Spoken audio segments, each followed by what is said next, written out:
नमस्कार दोस्तों, स्वागत है आप लोगों का आपके अपने चैनल आईएएस विजन में।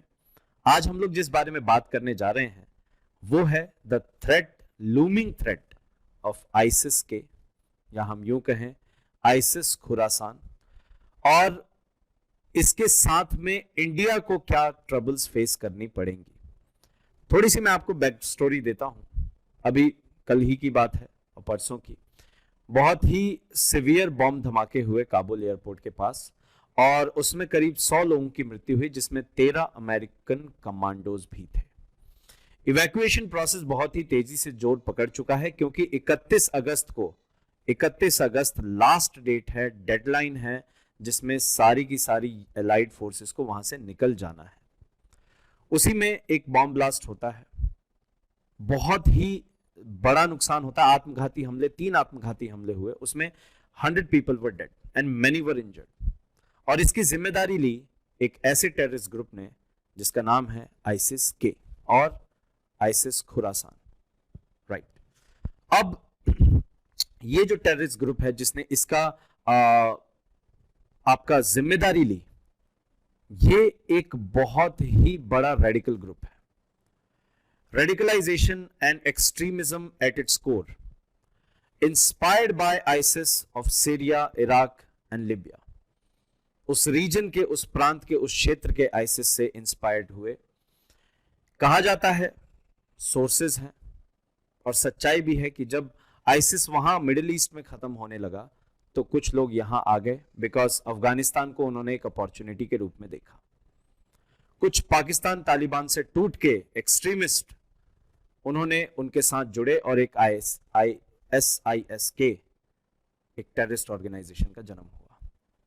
और सबसे खतरनाक बात यह है कि अफगानिस्तान में कुछ दिनों पहले हुए गुरुद्वारे पे आत्मघाती हमले में, जिसमें 25 और उससे ज्यादा लोगों की मृत्यु हुई थी, उसकी भी जिम्मेदारी आईसिस के ने ही ली थी।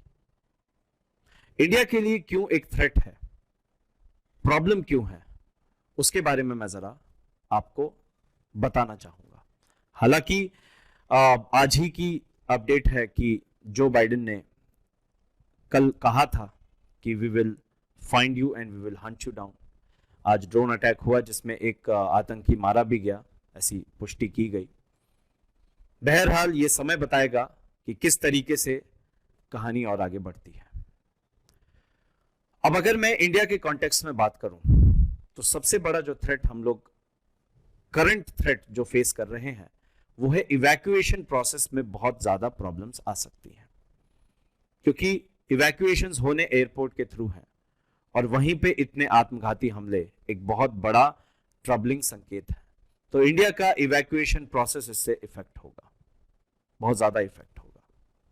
दूसरी प्रॉब्लम जो इंडिया फेस कर सकता है वो ये कि जब यूएस एंड नेटो ट्रूप्स वहां से हट जाएंगी, चली जाएंगी, तो फिर ये रेडिकल्स और ये एक्सट्रीमिस्ट अपना नया टारगेट खोजेंगे।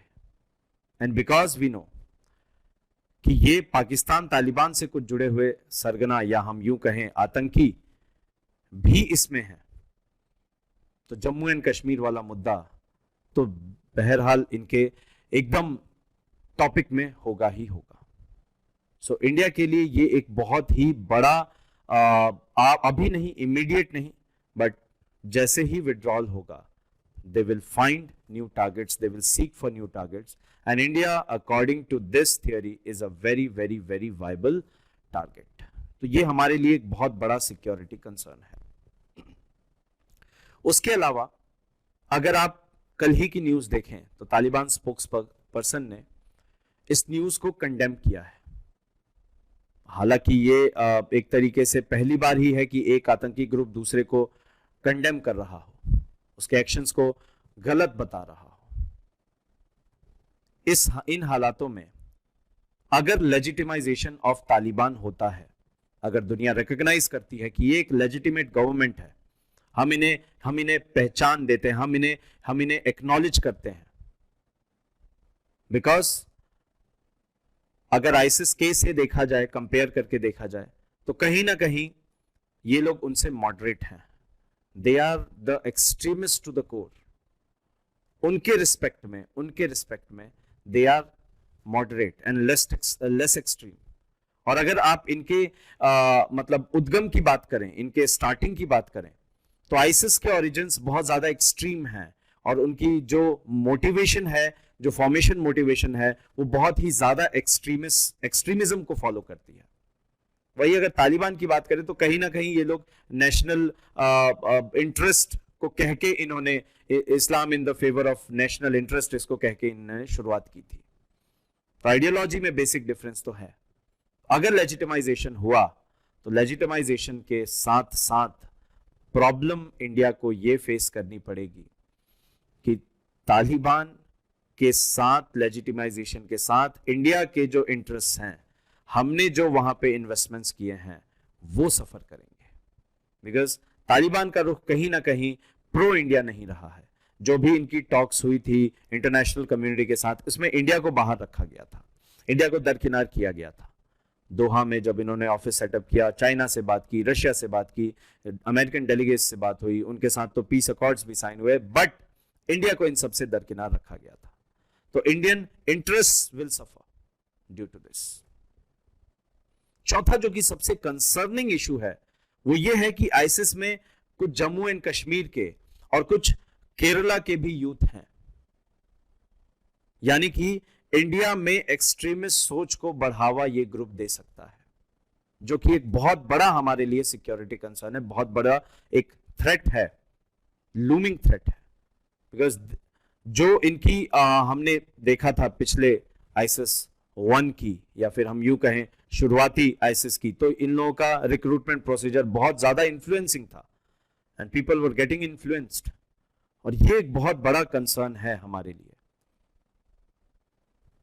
पांचवा जो इफेक्ट है वो ये है कि गवर्नमेंट ऑफ इंडिया इसके अगेंस्ट कैसे एक्शन लेती है, और वो एक्शन हमें ये भी देखना होगा कि पोलराइजेशन को बढ़ावा ना करे। गवर्नमेंट की के ऊपर वॉच एकदम बहुत ज्यादा बढ़ जाएगी अब, कि how they are handling this situation.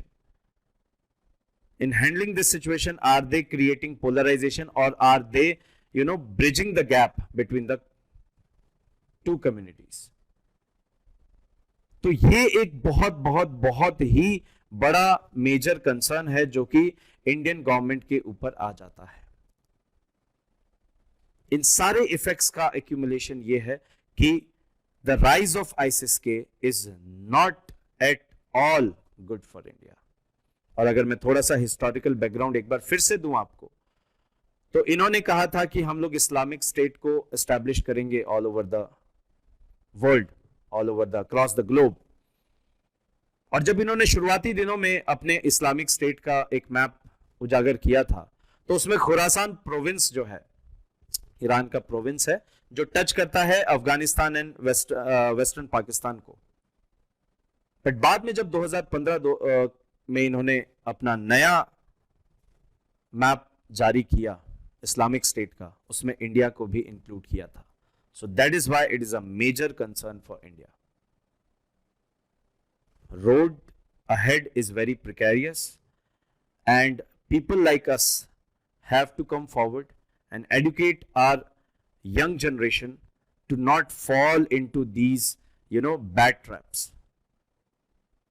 और हमें एज अ कंट्री अपनी उन्नति, अपनी प्रगति और इन्हीं की तरफ ध्यान देना, ना कि पोलराइजेशन के चक्कर में अपना भविष्य खराब करना है।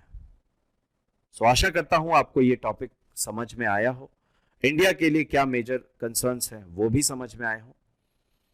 हम लोग अब अगले वीडियो में मिलेंगे, और कमेंट करके जरूर बताएं कौन सा पार्ट आपको अच्छा लगा, किस पार्ट के बारे में आपको और जानकारी चाहिए। मैं जरूर उस पर नया वीडियो बनाने की कोशिश करूंगा। एंड उसके अलावा चैनल को सब्सक्राइब करें, वीडियो को शेयर जरूर करें, ताकि ये बात हर एक व्यक्ति तक पहुंचे। धन्यवाद। जय हिंद।